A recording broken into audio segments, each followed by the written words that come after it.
Hi, everybody. It's me, Zonya Foco, registered dietitian and nutritionist from Onstead, Michigan. Maybe you've seen me speak, maybe you've read one of my books, or maybe you saw my TV show on public television called Zonya's Health Bites, or maybe this is our first time meeting. Either way, thanks so much for joining me. We're going to do a big, deep dive into cutting through the clutter of popular diets, particularly the ketogenic diet and the 100% plant-based diet, vegan diet, which are two really totally really different diets. And it's that time of year, you know, everybody going on a diet in January. So let's just, I think from a personal standpoint, it works really great for us to know more and understand more. And when we're having conversations with people about what diets they're going on and they're all excited about it, it's really important to have a knowledge base of science and not just what people are talking about on the internet, but both of that together, and to know where Ruvi fits into all of it. So that's what, let's just go ahead and jump right into it. I'll share my slides with you and let's see what we have. Keto versus vegan versus Ruvi. Let's get to it. I want to start with the whole food plant-based, and I want to make sure we call it WFPB. And this is not just a Skittles vegetarian. Okay, we're not talking about a person who just avoids all animal meats and animal products and has white bread and macaroni and cheese, or just has a really not really nutritious diet, but whole food plant-based. And this is the trend that a lot of people are doing, and rightfully so, and well done when it's done well.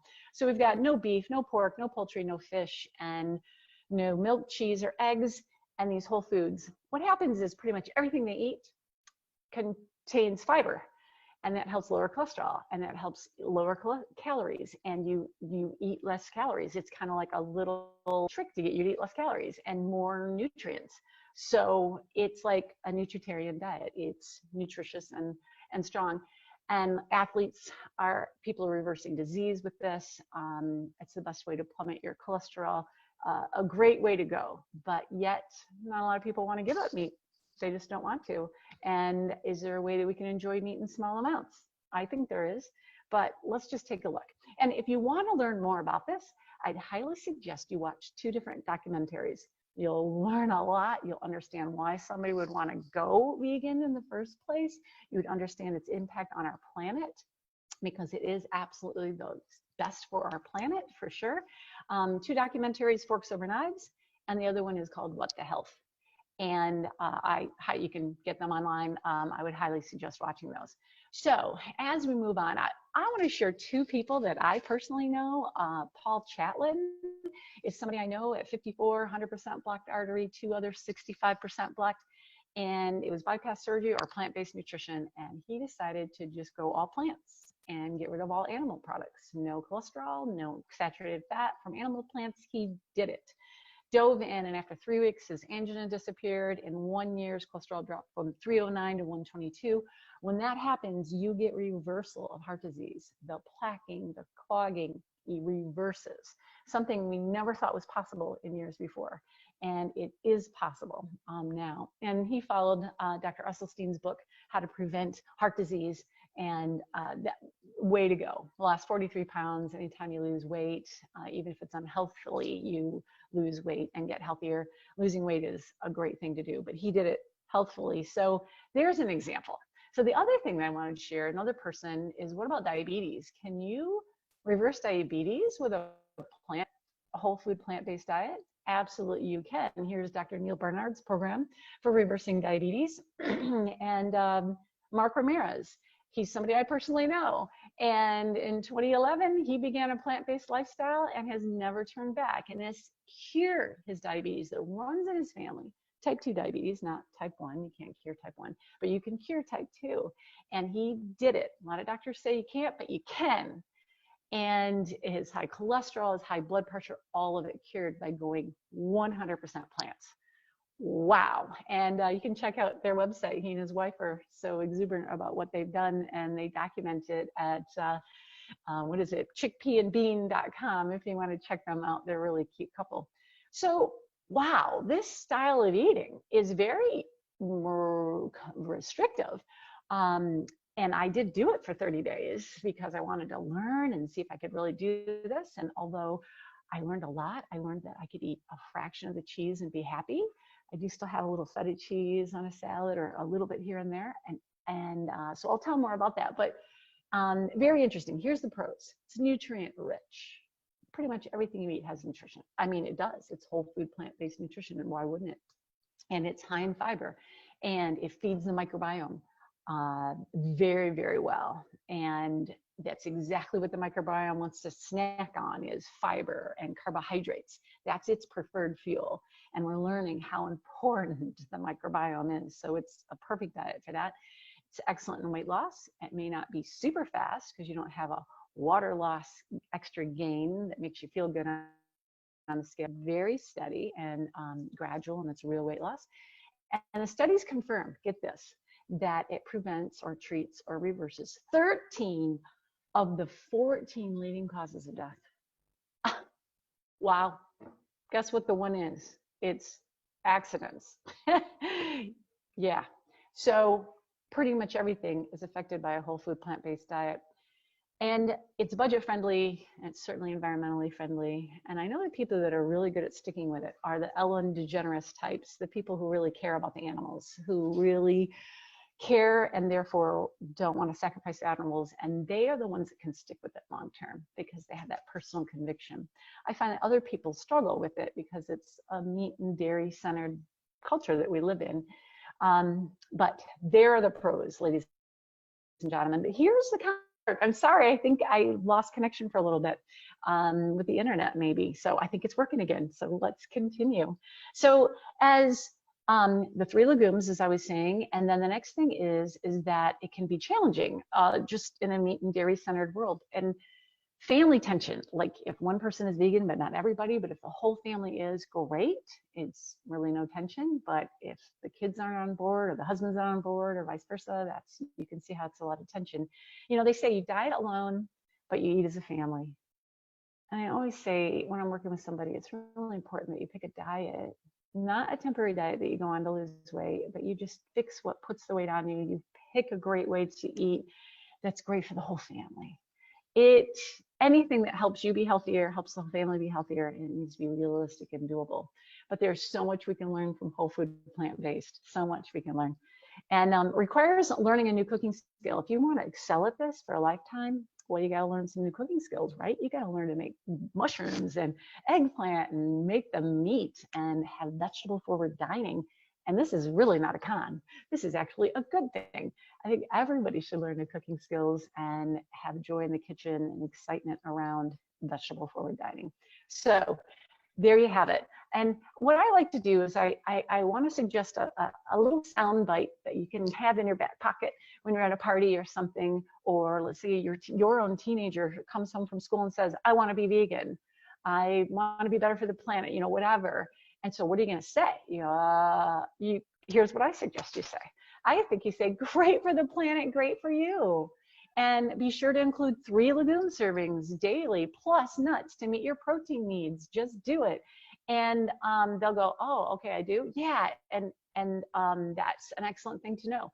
And then be certain to take a vitamin B12 supplement. So make sure you get that and get them going on that. And nutritionfacts.org is a great resource, really great resource. And good news is Ruvi is exactly what you want and what you love to help you make sure that it's a whole food, plant-based diet. And Ruvi's delicious and convenient and is exactly what they want and love. So I don't know if that was helpful, but I think that was helpful. The next thing I want to share with you is, what is keto? Well, keto is a very high-fat, low-carb eating plan. It's where everything sweet and starchy is avoided. First of all, wouldn't it be great if we gave up all sweets? That's if you can do it, and you can. When you start giving up sweets, it's amazing how easy it is to stick with that and just let fruit be your candy. But the only problem is that with the keto diet, you can't even eat that many fruits. And when you can't eat that many fruits, that means you don't get enough antioxidants. You can have a serving of berries and a serving of melon. And for a lot of people, that's more fruit than they ever do eat. So they feel like a ketogenic diet is healthier than the way they ate before. And that's sad. Actually, that's as 2 servings of fruit is all they ever eat. But you can't have more than that because of the too many carbohydrates. Let me explain. And you can't eat that many vegetables. You can't have any starchy vegetables, and you can only have some leafy greens, and you can have like some broccoli and some cauliflower, but you can't eat too much, because if it's truly ketogenic, your carbohydrates are really low, and it puts you into ketosis, which has a supposable metabolic advantage. What's the metabolic advantage? Let's find out. Okay, so here's how it goes. What is ketosis? It's where the body burns fat instead of carbs for fuel, and the liver makes ketones, which are controversially touted as the preferred fuel, turning you into a fat burning machine. Wow, sounds like amazing, doesn't it? Yeah, so let's see. Well, is ketosis safe? Ketosis in and of itself is thought to be safe. Many people have used it for many years. We don't have like years and years of studies, but we absolutely do think that it in and of itself is safe. However, the nutritional consequences of what is required to be in ketosis is an entirely different story. And that's because to really be in ketosis, you can eat a lot of fats, which don't have fiber typically. They don't have antioxidants. They don't have phytonutrients. They're actually pretty void of nutrition. Think ghee, think butter, think coconut oil has a few redeeming factors, but really overall is really low in nutrition. But on a ketogenic diet, they eat a lot of fat and they eat very low carb. And you can have some protein, but not a lot. But most people on a ketogenic diet eat too much protein, because that's like, who wants to eat all that fat? And so it's really very interesting. So the metabolic, I'll return to the nutrition part in just a second, but the metabolic advantage, everybody touts this. And this is why people are like, oh, I'm going keto on January 1st. I'm going keto on Monday morning, because I'm going to have this metabolic advantage. And its calories are sneaked out of the body as ketones. And you have this ketone breath that's like pineapple breath. And well, and it's true that it is kind of true. Acetone in the breath and the keto acids lost in the urine. They've studied it in the laboratory. We know exactly what the benefit is. You won't see this written in a lot of places. You will see it in my references. I have all the links and references where you'll find this, but this is not what you will see on ketogenic websites. You won't see this. Is it 300 a day? Is it 1,000 calories a day? Because when you read these online bloggers, they're like, wow, it must be thousands of calories a day, because you can eat all this fat and you're just melting away. Like Adkins says, it's like as sweet as sunshine and sex with fewer drawbacks than either one of them. I mean, and it is, keto is the same as Adkins. It's just marketing really is the change. But what is the calories that are sneaked out? Well, science shows us that it is 45 calories a day. That's the benefit of counting all your macros, keeping carbohydrates really low. Only 45 calories a day. You add that over a year's time, it's like a 2-pound benefit. It's not that much of a benefit. You're like, Zonya, this can't be true. It is true. This is the truth, the facts. There's not that big of a benefit to being in ketosis, I'm telling you. So the ketogenic metabolic advantage has been falsified. Being able to be talked about on the internet as being such an advantage to being keto, it's only a 45 calorie a day benefit. That's all it is. And there's a lot of downside to eating that low carb, let me say. So why do people lose weight on keto? Because you're going, Zonya, I don't know if I believe you, because people like melt away to nothing. I think the calories are just sneaking out of their body. Well, here's why they lose weight. Let me explain. It's actually a really low calorie diet, because think about it. It's a hard stop to anything. Sugar, cakes, cookies, candy, even ketchup. You can't have that. And bread and bagels and sandwiches and pizza and pancakes and chips and potatoes and french fries and corn and peas and pasta and rice and cereal. When you can't have any of that, but you can have all the bacon and eggs that you want, but you can't have toast, and you can have a tiny bit of fruit, but not too much. And it tricks you into eating less calories, and the protein and the fat satiate you. But what happens is, whenever I do nutrition analysis on anybody's diet, whenever I do, I will tell you that the calorie intake drops. And what happens is reducing food variety reduces calorie intake. I'll do a nutrition analysis, and it's a 1,400 calorie a day diet. This is what people It is. And 1,400 calories a day, people will lose weight on this, okay? They will lose weight. If you're a female, you burn anywhere from 1,800 calories. If you exercise a lot, that would be even more, maybe 2,000 or 22. And men are like 2,600 to 3,000 calories they might burn in a day. So you're going to lose weight on a 1,400 calorie diet. It's what I call a trick to eat less calories. But hey, I don't mean that in a bad way, but I mean, because I'm always trying to trick myself into eating less calories, but doing it in a healthful way and not compromising our health, and certainly not compromising anti-aging nutrients, which antioxidants, we want to have a lot of those in our diet. And some of you have heard me say that I think people should have 10 servings of fruits and vegetables a day, 10, and that's the answer. And when you eat 10 servings of fruits and vegetables a day, you eat not too much meat, you eat not too many starches, because you got to make room for all that. And that's where we need to be. And wow. So, and then you get all the antioxidants you need. So it's a totally different story. So anyway, this is how keto works. It's a trick, and it's a dirty trick. It's really not that healthy.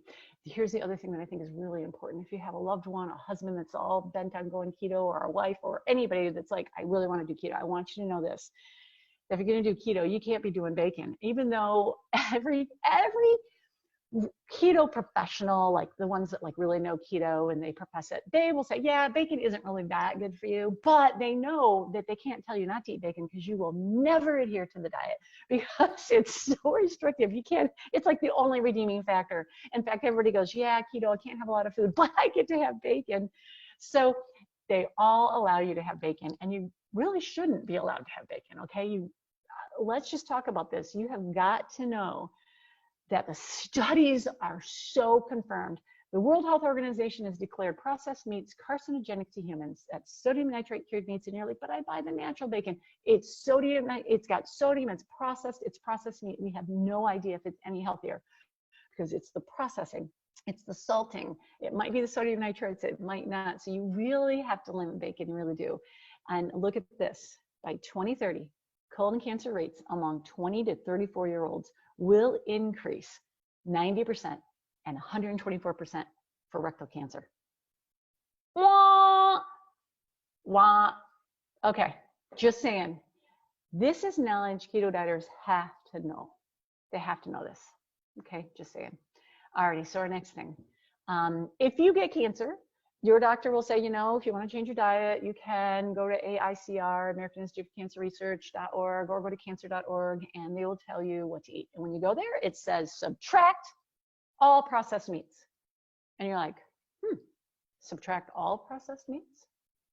And they'll say, yeah, maybe if you have a hot dog at a baseball game once a year, it's likely not to harm you. But for the most part, don't eat any processed meats. There's no safe limit of processed meats.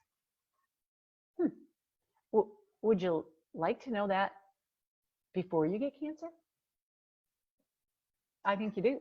And you know, it's funny. So I want to make sure that this point cannot be made strong enough. So you're in the know, now you know.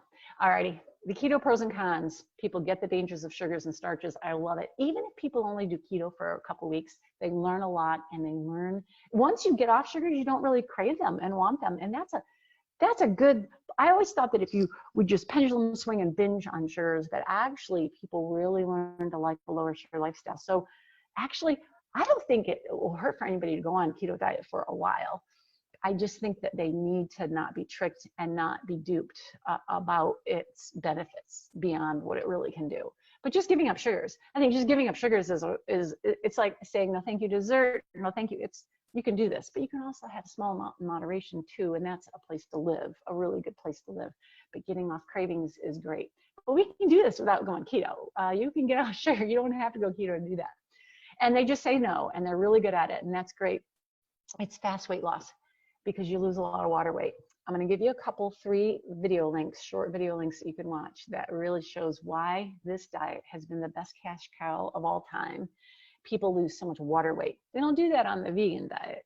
This has this fast water weight kick because water is stored with carbohydrate in the muscle, and then when you go low carb, it pulls it all off. And it's why bodybuilders get really defined with all their muscles, and it pulls that water off and they look great. And this is, people just like get so, even though they get keto flu and feel terrible going through the whole dehydration process and adjusting to that, overall they are like, whoa, look, I can see my muscles, it's great.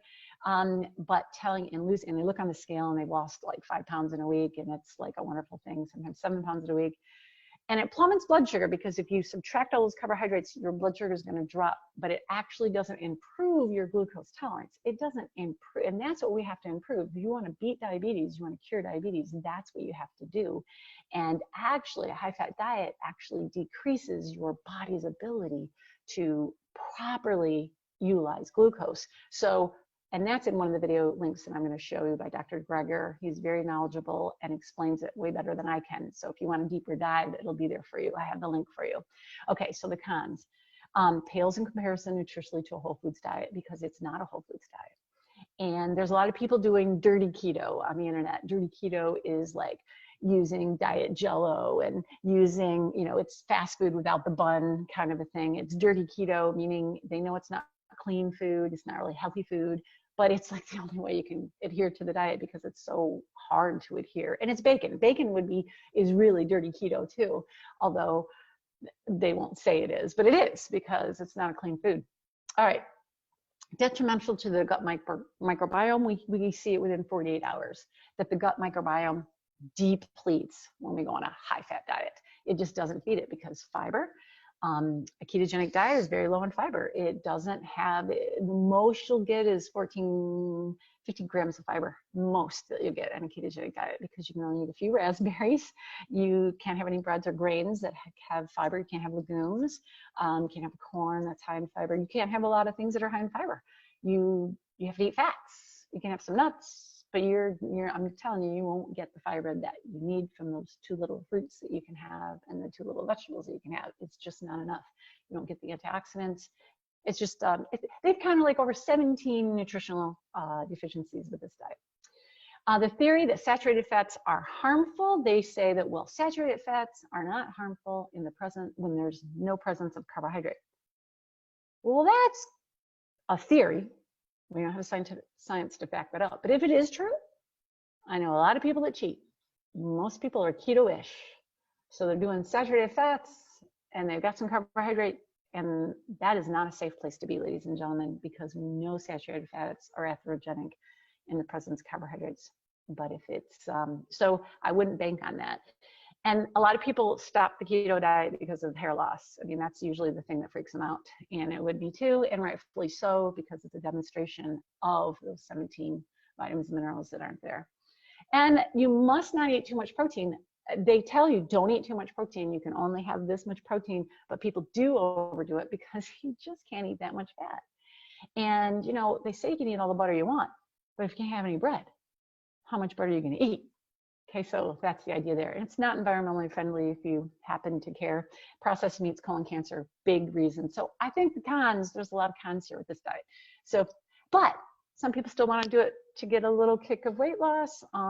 Hey, just as long as they understand this and they're like, okay, I'm willing to give it a try. So then sure. So here we go. Here's what I would say. I always say to them, hey, getting off sugar is a great thing. So hang on to that. And ditching processed flours and mountains of bread and pasta, great. However, I always say with strict keto, we don't have science to show that there's no risk for heart, prostate, colon, diabetes, and the microbiome. All these things are hit. Saturated fat, increased prostate cancer, big deal. We've got lots of studies for that. And fact, quite the opposite, because it's just, you need to know that. And when people hear me say that, they're like, oh, hey, I think she maybe knows something. And I say, and bacon causes colon cancer. No joke. You got to know that. Flat out, end of story. And regardless, you can, but, if you want to do it short term or whatever you want to do, you can include Ruvi. And they'll say, I can. It's got lots of carbohydrates in this. And it's like, I can't have that many carbs. It's like, just sip on one all throughout the day and you can still work it in. And it's going to give you the most antioxidants of pretty much anything. So it's a great way to spend the few valuable carbohydrates that you get in a day. And so sure, let them have it, but don't let them drink it all at one time because that'll bump them out of ketosis. So, and remember, ketosis isn't even that beneficial anyway. It's just a gimmick to get you to adhere to the extremeness of the diet.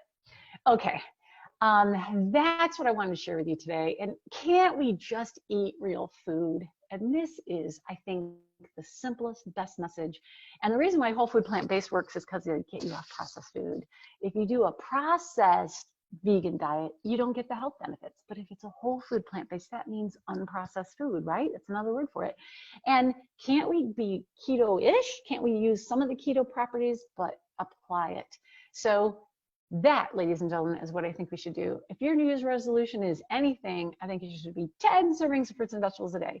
Get off processed food, say no to sugars, and eat 10 servings of fruits and vegetables a day. Don't worry that your carbs are, that's ridiculous. Counting macros, don't even waste your time. Just count 10 servings of fruits and vegetables a day.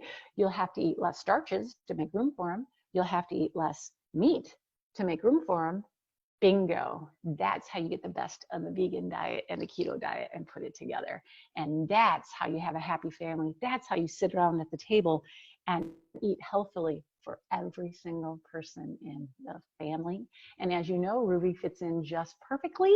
Conviction meets convenience. I don't go a day without it. I think it's an amazing way to get 4 servings so that I only have to eat 6 more fruits and vegetables in a day. Oh my gosh.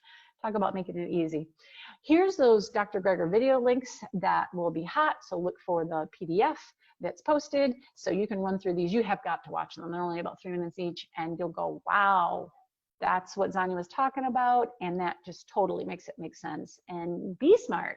Know this stuff. Know more than what everybody else knows. It's great. Here's the keto diet references. I got a lot of them. You want to look at the actual studies that look at all these things. Right there they are, ladies and gentlemen. Take a look at them. I think I got pages of them. Pages. And then if you care about the prostate, diet rich in saturated fat makes prostate cancer more aggressive. Take a look at all these studies.